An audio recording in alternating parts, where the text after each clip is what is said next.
حي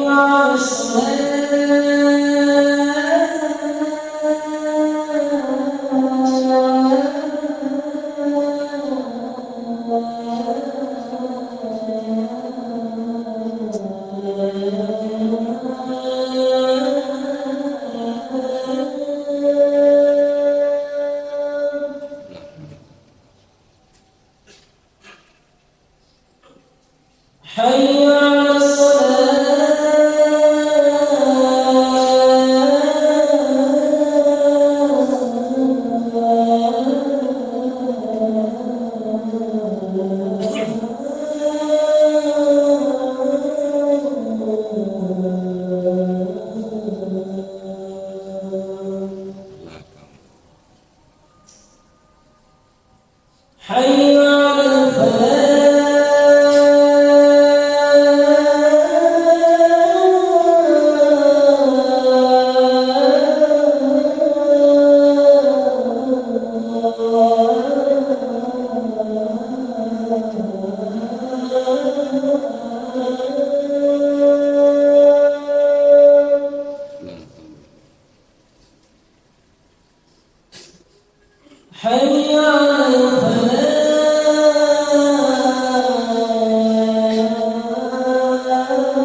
Alhamdulillah alladzi la ilaha illa huwal hayyul qayyum wa atubu ilaih. Asyhadu an la ilaha illallah wahdahu la syarikalah wa asyhadu anna Muhammadan abduhu wa rasuluh. Allahumma shalli wa sallim wa barik ala Muhammad wa ala alihi wa man ittaba'al huda ila yaumil qiyamah. Amma ba'du, faya ibadallah usikum wa iyaya bitaqwallah faqad faza fawzan adima. Qala Allah subhanahu wa ta'ala fi kitabihil karim wa biqaulihi yahtadil muhtadun. A'udzu billahi samii'il alimi minasy syaithanir rajim.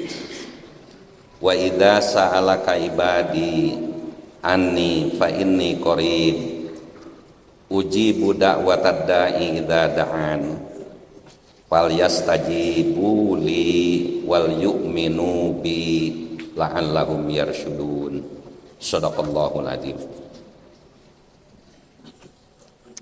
Puji dan syukur senantiasa kita panjatkan kehadirat Allah Azza wa Jalla yang telah menganugerahkan berbagai nikmat kepada kita sekalian. Mudah-mudahan kita pandai bersyukur, mensyukuri nikmat anugerah Allah Subhanahu wa ta'ala, agar senantiasa Allah memenuhi janjinya menambah nikmat tersebut. Andaikan kita kufur atas nikmat, maka tunggulah adab Allah Subhanahu wa ta'ala yang maha pedih.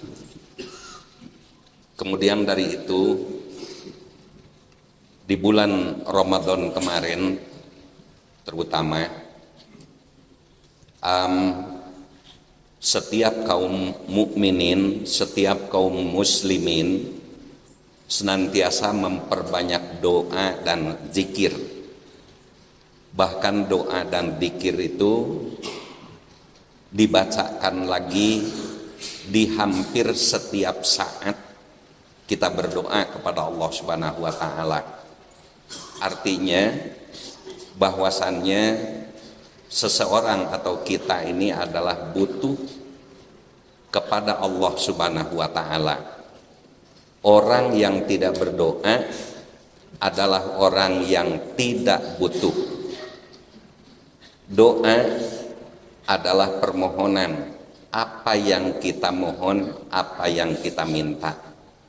Kemudian diharapkan Allah Subhanahu wa ta'ala mengabulkan permohonan tersebut. Oleh karena itu maka kita hendaknya mengevaluasi diri.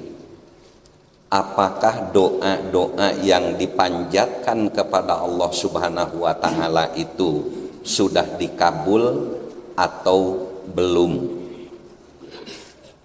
Menurut sebagian pemahaman di kalangan ulama-ulama kaum terdahulu, ulama-ulama terdahulu, bahwasannya ada beberapa kejadian yang menunjukkan bahwa doa Allah Subhanahu wa ta'ala, doa kepada Allah Subhanahu wa ta'ala yang dipanjatkan kepadanya oleh setiap insan itu kebanyakan dipahami belum dikabul. Padahal sebagaimana ayat Al-Quran yang tadi saya baca, apabila seseorang berdoa maka Allah akan mengabulkannya, mengabulkan doa tersebut. Sebuah riwayat menyatakan bahwa ada seseorang yang datang dari jauh, badannya penuh debu, rambutnya kusut, kemudian bajunya compang-camping. Sedangkan Nabi pada saat itu sedang duduk-duduk bersama para sahabatnya.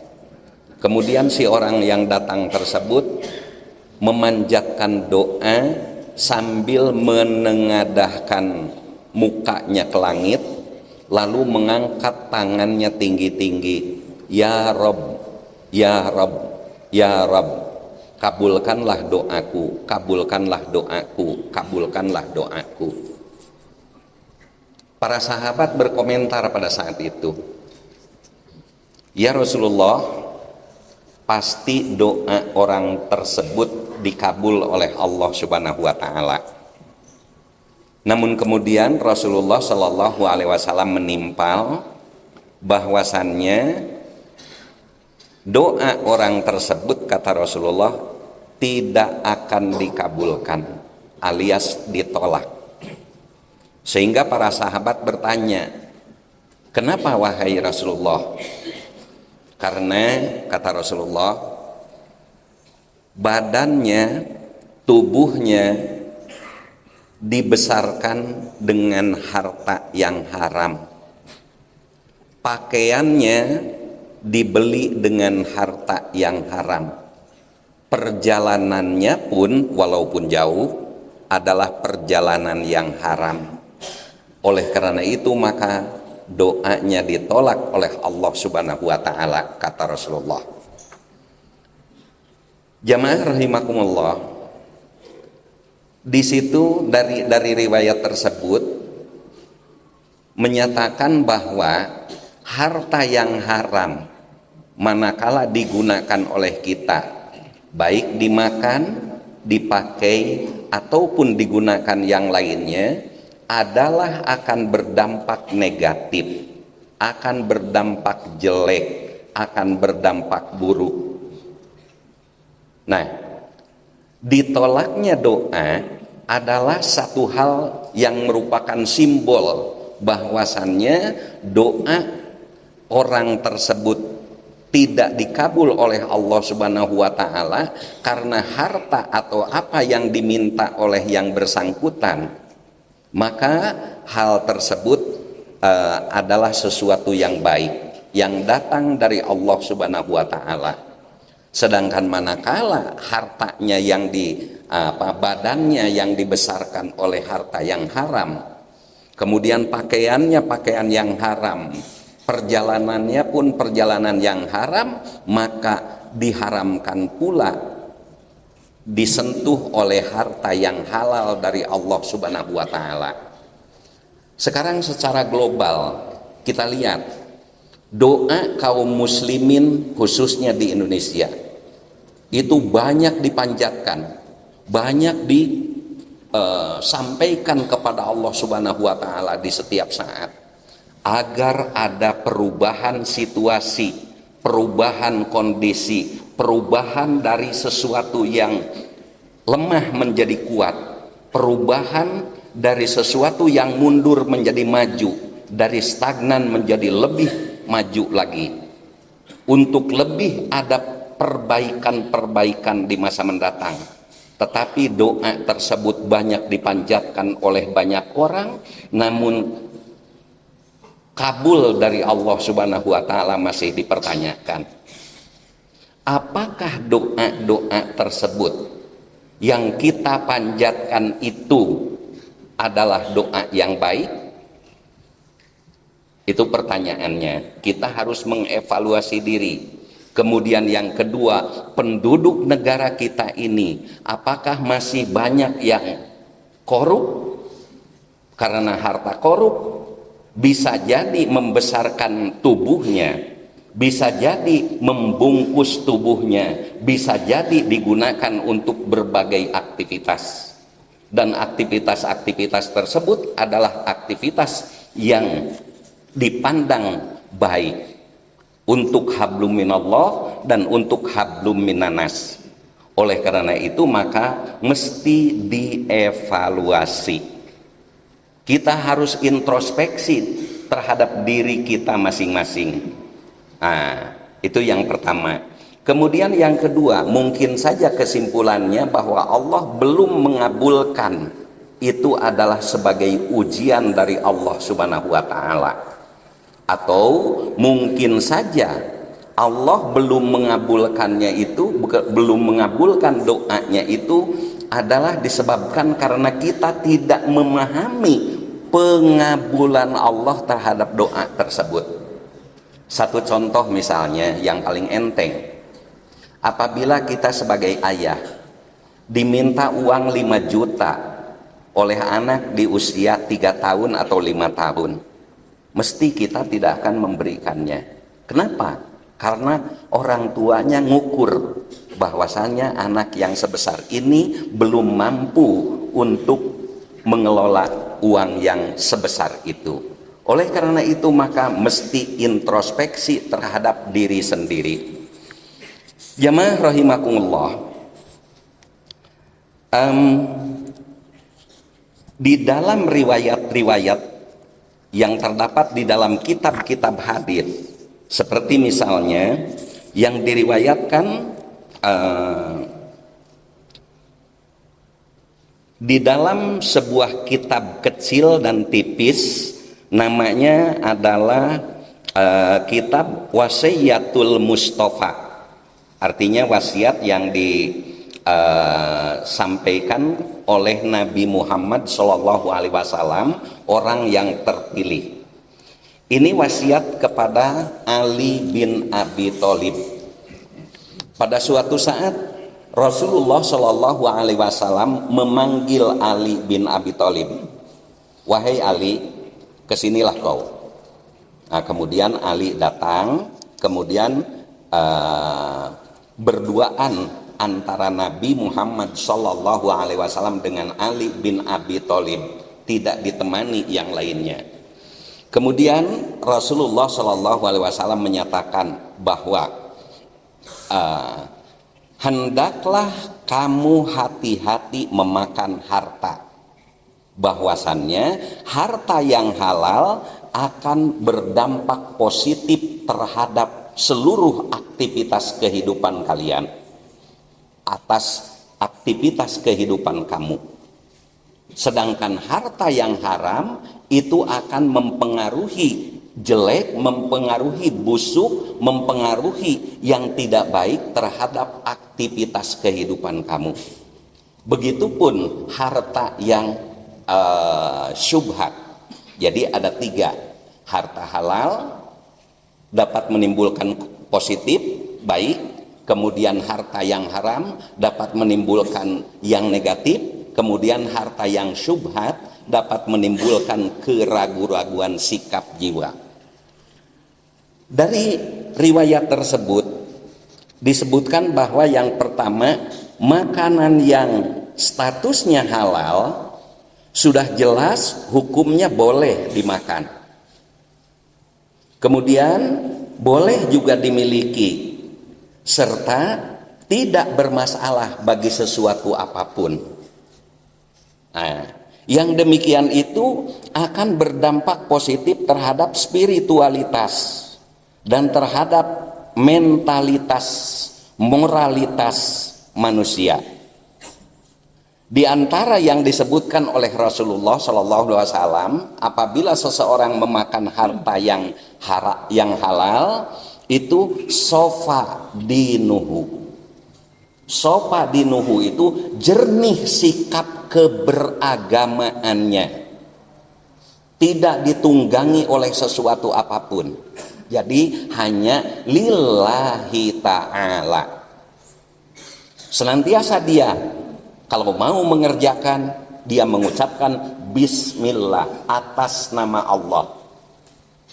Menggerakkan seluruh anggota tubuhnya, baik secara fisik maupun secara non fisik, itu diawali dengan bismillah. Kemudian aktivitas selama perjalanan aktivitasnya itu senantiasa fillah, di dalam perjalanan yang diridhoi oleh Allah Subhanahu wa ta'ala. Sedangkan tujuannya tiada lain lillah, hanya karena Allah semata. Jadi ditujukan hanya kepada Allah Subhanahu wa ta'ala. Maka sikap keberagamaan yang seperti itu adalah sikap keberagamaan yang sofa dinuhu, jernih sikap keberagamaannya. Kemudian yang kedua, apabila memakan harta yang halal, rokok kolbuhu, rokok lentur, fleksibel hatinya, tidak justru keras, tidak justru kasar, Dia akan lentur senantiasa ketika berhubungan dengan siapapun. Dia akan senantiasa komunikatif, akan senantiasa berbuat baik kepada siapapun, dan akan diterima oleh semua pihak. Tidak akan menimbulkan kebencian-kebencian dari siapapun. Sedangkan yang ketiga, lam yakun lidakwatihi hijabun. Nah ini, doanya tidak akan terhijab. Makan makanan yang halal, doanya tidak terhijab, tidak terhalang. Jadi langsung diterima oleh Allah Subhanahu wa taala, dan Allah akan memberikan balasan atau qabul, pengabulan Allah Subhanahu wa taala. Sedangkan yang kedua, makanan yang syubhat, makanan yang belum tentu haram halalnya, itu akan berdampak pertama, istabaha alaihi dinuhu, sikap keberagamaannya roib, ragu antara ya dan tidak, antara lakukan dan tidak, senantiasa bolak-balik antara ya dan tidak, antara baik dan buruk, antara benar dan salah. Jadi tidak bisa memisahkan hal yang baik, yang benar, dan yang buruk atau yang salah. Itu tidak bisa membedakan, sehingga dirinya senantiasa maju mundur terhadap kebaikan, juga terhadap meninggalkan keburukan. Itu senantiasa dia sulit untuk meninggalkan keburukan itu. Kemudian yang kedua, pengaruh memakan makanan yang syubhat itu, azlama qalbuhu, gelap hatinya.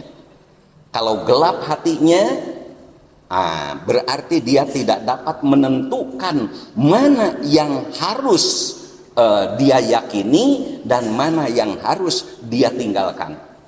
Senantiasa roib, senantiasa ragu, senantiasa tidak mau berbuat sesuatu yang benar dan meninggalkan sesuatu yang salah. Itu sulit sekali. Kemudian yang ketiga, makanan yang statusnya atau status hukumnya sudah jelas haram, maka akan berpengaruh. Pertama, mata qalbuhu. Kalau tadi gelap hatinya, kalau ini mati hatinya, sudah tidak bergerak lagi. Jadi walaupun dia hidup, mengeluarkan dan memasukkan napas, mengeluarkan dan memasukkan udara, tapi kalau hatinya sudah mati, sudah tidak bisa bergerak apa-apa, sama saja dengan bangkai-bangkai yang gentayangan. Kemudian yang kedua, khofa dinuhu, ringan sikap keberagamaannya. Jadi cuma asal-asalan. Kalau orang Sunda mengatakan puraga tak maka denda, sholat oge hanya ala kadarnya. Cuma begitu saja. Jadi tidak ada kehusuan, tidak ada kekuatan untuk sesuatu yang lebih baik, sesuatu yang lebih meningkat. Kemudian yang ketiga, do'ufa yakinuhu, do'ib, lemah keyakinannya, mudah terpengaruh. Ada informasi sekarang, informasi yang sungguh luar biasa, membludaknya dari berbagai lini. Itu mudah sekali terpengaruh oleh sesuatu yang tidak menentu. Nah, ini adalah do'ufa yakinuhu. Sedangkan yang keempat, hajaballahu da'watahu, Allah menghijab doanya. Artinya dia ketika berdoa tidak sampai karena ada penghalang, yaitu penghalangnya karena memakan harta yang haram. Yang terakhir, yang kelima, qolat ibadatuhu, sedikit sekali ibadahnya. Bahkan ketika diajak untuk beribadah, misalnya hayya 'alas shalah, itu santai saja.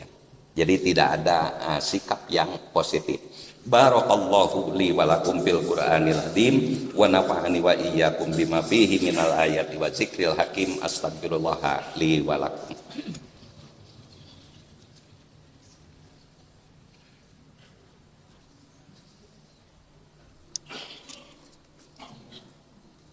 Alhamdulillah alladzi anzala sakinata fi qulubil mu'minin liyajdadu imanan ma'a imanihim. Asyhadu an la ilaha illallah wahdahu la syarikalah wa asyhadu anna Muhammadan abduhu wa rasuluh. Allahumma shalli ala Muhammad wa ala alihi wa sahbihi ajmain. Amma ba'du. Jamaah rahimakumullah, itulah apa yang saya sampaikan dalam khutbah pertama mengenai persoalan yang ada kaitan dengan memakan harta. Sedangkan harta statusnya ada 3, yang halal, yang syubhat, dan yang haram. Yang halal akan berpengaruh positif, bahkan akan meningkatkan kualitas hidup, akan meningkatkan budaya yang tinggi, dan seterusnya dan seterusnya. Sedangkan yang syubhat akan menimbulkan keraguan-keraguan, dan yang haram akan menimbulkan kematian, mati sebelum mati. Oleh karena itu mudah-mudahan kita terhindar dari memakan harta yang haram, apalagi yang haram, yang syubhat pun mudah-mudahan kita tinggalkan, tidak memakannya. Dan yang halal lah yang kita makan senantiasa pada setiap saat. Berilah makan keluarga kita, terutama anak-anak kita, generasi pelanjut bagi kita, berilah makanan yang halal. Jangan sampai diberi makanan yang haram, yang syubhat pun hindari. Oleh karena itu mudah-mudahan Allah Subhanahu wa taala memberkahi kita sekalian. Amin ya rabbal alamin. Mari kita berdoa kepada Allah Subhanahu wa taala, mudah-mudahan doa kita dikabulnya. Amin ya rabbal alamin. Alhamdulillahirabbil alamin, hamdan yuwafi ni'amahu wa yukafi mazidah. Allahumma rabbana lakal hamdu kama yang bagi li jalali wajhikal karim wa adimi sultani.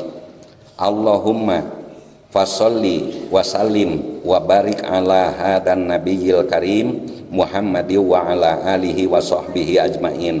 Allahumma gfir lil mu'minina wal mu'minat wal muslimina wal muslimat al ahya'i minhum wal amwat innaka sami'un qaribun mujibu da'wat wa qadiyal hajat.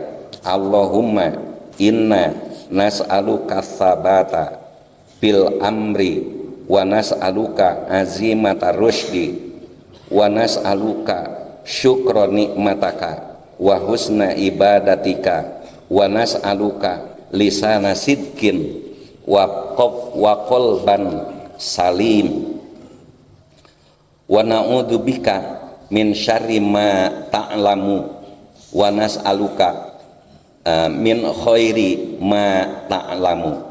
Allahumma gfir li wali walidayya warhamhuma kama rabbayani shaghira. Allahumma rabbana atina fid dunya hasanah wa fil akhirati hasanah wa qina adzabannar. Subhana rabbika rabbil izzati amma yasifun wa salamun alal mursalin walhamdulillahi rabbil alamin. Amin ya rabbal alamin. Assalamualaikum warahmatullahi wabarakatuh.